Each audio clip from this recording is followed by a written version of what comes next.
Hi hello ಎಲ್ರಿಗೂ ನಮಸ್ಕಾರ and welcome back to my channel. ಇದು ಶುಕ್ರವಾರ ರಾತ್ರಿ ನಾನು ವ್ಲಾಗ್ನ ಸ್ಟಾರ್ಟ್ ಮಾಡ್ತಾ ಇದ್ದೀನಿ. ಇನ್ನು ನಾನು ಡ್ಯೂಟಿಯಿಂದ ಬಂದು ಯಾಕೋ ಇವತ್ತು ಚಿಕನ್ ತಿನ್ನಬೇಕು ಅಂತ ಅನಿಸ್ತು. ಹಾಗಾಗಿ ಚಿಕನ್ನಲ್ಲಿ ಗ್ರೇವಿ ಮಾಡಿಕೊಂಡು ಹಾಗೆ ಗೀ ರೈಸ್ನ ಮಾಡೋಣ ಅಂತ ಮಾಡ್ತಾಯಿದ್ದೀನಿ. ಫಸ್ಟು ಇವಾಗ ಬಾಣಲಿನ ಇಟ್ಕೊಂಡು ಗ್ಯಾಸ್ ಸ್ಟವ್ನ ಆನ್ ಮಾಡಿಕೊಂಡು ಎಷ್ಟು ಎಣ್ಣೆ ಬೇಕೋ ಅಷ್ಟನ್ನು ಹಾಕೋತಾ ಇದ್ದೀನಿ. ಮೊದಲು ಈಗ ನಾನು ಚಿಕನ್ ಗ್ರೇವಿನ ಮಾಡ್ತಾಯಿದ್ದೀನಿ. ಎಣ್ಣೆ ಕಾದಿದ ನಂತರ ಜಜ್ಜಿಟ್ಕೊಂಡಿರುವಂಥ ಬೆಳ್ಳುಳ್ಳಿ, ಕಸ್ತೂರಿ ಮೆಂತ್ಯ ಹಾಗೆ ಕಟ್ ಮಾಡಿ ಇಟ್ಕೊಂಡಿರುವಂಥ ಹಸಿಮೆಣಸಿಕಾಯಿ ಅದನ್ನು ಹಾಕಿ ಚೆನ್ನಾಗಿ ಫ್ರೈ ಮಾಡ್ಕೋಬೇಕು. ನಂತರ ಸಣ್ಣದಾಗಿ ಸ್ಲೈಸ್ ಕಟ್ ಮಾಡಿ ಇಟ್ಕೊಂಡಿರುವಂಥ ಈರುಳ್ಳಿನ ಹಾಕೋಬೇಕು. ಅದೆಲ್ಲ ಚೆನ್ನಾಗಿ ಫ್ರೈ ಆಗಿದ್ಮೇಲೆ ನಾನು ಚೆನ್ನಾಗಿ ತೊಳೆದಿಟ್ಕೊಂಡಿರುವಂಥ ಚಿಕನನ್ನು ಕೂಡ ನಾನು ಇಲ್ಲಿ ಸೇರಿಸ್ಕೊತಾ ಇದ್ದೀನಿ. ಇನ್ನು ಚಿಕನ್ ಎಲ್ಲ ನೀರು ಬಿಡಬೇಕು, ಅದಕ್ಕೆ ಸ್ವಲ್ಪ ರುಚಿಗೆ ತಕ್ಕಷ್ಟು ಉಪ್ಪನ್ನ ಹಾಕ್ತಾಯಿದ್ದೀನಿ. ಇನ್ನು ಅರಿಶಿನ ಏನೂ ಹಾಕೋಕ್ಕೆ ಹೋಗಿಲ್ಲ, ನಾನು ತೊಳೆಯುವಾಗಲೇ ಅರಿಶಿನ ಹಾಕಿದ್ದೆ. ಅದಾದಮೇಲೆ ಇವಾಗ ಗ್ರೇವಿಗೆ ಅಂತ ಮೆಣಸಿಕಾಯಿ, ಸ್ವಲ್ಪ ಶುಂಠಿ ಹಾಗೆ ಕೊತ್ತಂಬರಿ ಸೊಪ್ಪು, ಪುದೀನ ಹಾಗೆ ಒಂದು ಸ್ವಲ್ಪ ಮೆಣಸನ್ನ ಹಾಕ್ಕೊಂಡು ನೀರನ್ನ ಸೇರಿಸ್ಕೊಂಡು ಅದನ್ನು ನುಣ್ಣಗೆ ಪೇಸ್ಟ್ ಮಾಡಿ ಇಟ್ಕೋಬೇಕು. ಬೆಳ್ಳುಳ್ಳಿನೂ ಕೂಡ ಹಾಕಿ ಬೇಕು ಅಂತಂದರೆ ತರ್ತರಿಯಾಗೂ ಕೂಡ ಆಡಿಸ್ಕೋಬೋದು. ನಾನು ಇಲ್ಲಿ ಫುಲ್ಲು ನುಣ್ಣು ಪೇಸ್ಟ್ನೇ ಹಾಕೋತಾ ಇದ್ದೀನಿ. ಇನ್ನು ಇಲ್ಲಿ ನೋಡಿ ಚಿಕನ್ ಕೂಡ ಚೆನ್ನಾಗಿ ಬೇಯ್ತಾ ಇದೆ. ನಿಜವಲ್ಲೂ ತುಂಬಾ ಚೆನ್ನಾಗಿ ಬಂದಿತ್ತು. ಈ ಚಿಕನ್ನ ನಾನು ನಮ್ಮ ಮನೆಯವ್ರಿಗೆ ಸರ್ಪ್ರೈಸ್ ಕೊಡೋಣ ಅಂತ ಅಂದ್ಕೊಂಡಿದ್ದೆ, ಬಟ್ ಅವ್ರಿಗೆ ಗೊತ್ತಾಗೋಯ್ತು ನಾನು ಚಿಕನ್ ತಂದಿರೋದು.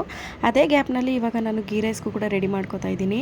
ಫಸ್ಟು ಕುಕ್ಕರ್ನ ಇಟ್ಕೊಂಡು ಒಂದು 2-3 ಸ್ಪೂನ್ ತುಪ್ಪ ಹಾಗೆ ಸ್ವಲ್ಪ ಎಣ್ಣೆ, ಕಸ್ತೂರಿ ಮೆಂತ್ಯ ಹಾಗೆ ಹಸಿಮೆಣಸಿಕಾಯಿ ಕೂಡ ಹಾಕಿ ಚೆನ್ನಾಗಿ ಫ್ರೈ ಮಾಡ್ಕೋಬೇಕು. ನಂತರ ಒಂದು ಸ್ವಲ್ಪ ಪುದೀನ ಸೊಪ್ಪನ್ನು ಕೂಡ ಹಾಕಿ ಅದನ್ನು ಕೂಡ ಚೆನ್ನಾಗಿ ಫ್ರೈ ಮಾಡ್ಕೋಬೇಕು. ಈ ಕಡೆ ಚಿಕನ್ ಕೂಡ ಬೇಯ್ತಾ ಇದೆ, ಈ ಕಡೆ ಗೀ ರೈಸ್ ಕೂಡ ಆಗ್ತಾ ಇದೆ.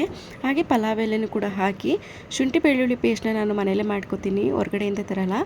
ಹಾಗಾಗಿ ಅದನ್ನು ಕೂಡ ಒಂದು 2 ಸ್ಪೂನ್ ಇತ್ತು ಅಷ್ಟೇ, ಅದನ್ನು ಕೂಡ ಹಾಕ್ಕೊಂಡು ಚೆನ್ನಾಗಿ ಫ್ರೈ ಮಾಡ್ಕೋಬೇಕು. ನಂತರ ಈ ಕಡೆ ಚಿಕನ್ ಕಟ್ ಮಾಡಿದ್ನಲ್ಲ, ಅದು ಸ್ವಲ್ಪ ಎಲ್ಲ ನೀರು ಬಿಟ್ಕೊಂಡಿತ್ತು. ಆವಾಗ ಕಟ್ ಮಾಡ್ಕೊಂಡಿರುವಂಥ ದಪ್ಪ ಮೆಣಸಿಕಾಯಿ ಕೂಡ ಹಾಕ್ತೀನಿ. ಇನ್ನು ಚಿಕನ್ ಗ್ರೇವಿಗಂತೂ ದಪ್ಪ ಮೆಣಸಿಕಾಯಿ ಹಾಕಿದ್ರೆ ತುಂಬಾ ಟೇಸ್ಟಿಯಾಗಿರುತ್ತೆ. ಅದಾದಮೇಲೆ ಇವಾಗ ಇದನ್ನು ಕೂಡ ಫ್ರೈ ಆಗಿತ್ತು ಗೀ ರೈಸ್ದು.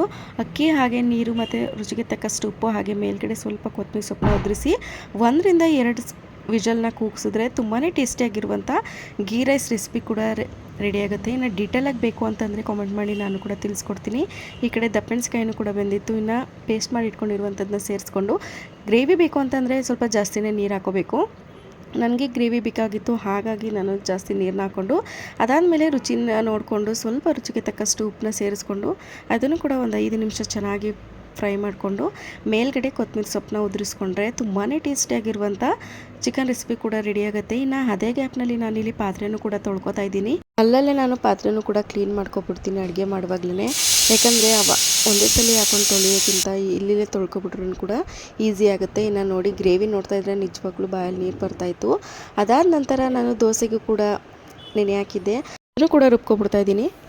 ನಿಂಬೆಹಣ್ಣು ಥರದ್ದು ಯಾಕೆ ಖಾರ ಮಾಡಿದ್ದಿಲ್ಲ ಅದಕ್ಕೆ ಅದು ನೋಡ್ತಾ ಇದ್ರೆ ಎಷ್ಟು ಎಮ್ಮಿ ಥರ ಕಾಣುತ್ತೆ ನೋಡು, ಖಾರವಾಗಿ ತಿನ್ನಲಿ ಅಂತ.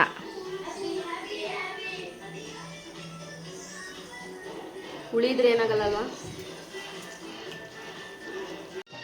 ಹೇಗಾಗಿದೆ ಚಿಕನ್?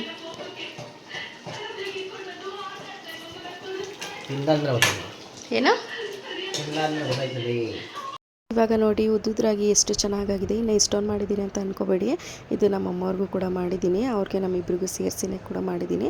ಅವ್ರಿಗೂ ಕೂಡ ಈಗ ಬಾಕ್ಸ್ಗೆ ರೆಡಿಯಾಗಿ ನಾವು ಕೂಡ ಊಟ ಮಾಡ್ತಾಯಿದ್ದೀವಿ.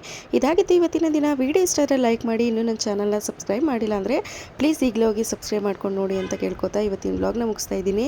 ಇನ್ನು ಇವತ್ತಿನ ಡಿನ್ನರ್ ಅಂತೂ ತುಂಬಾ ಚೆನ್ನಾಗಿತ್ತು. Thank you for watching. See you the next video.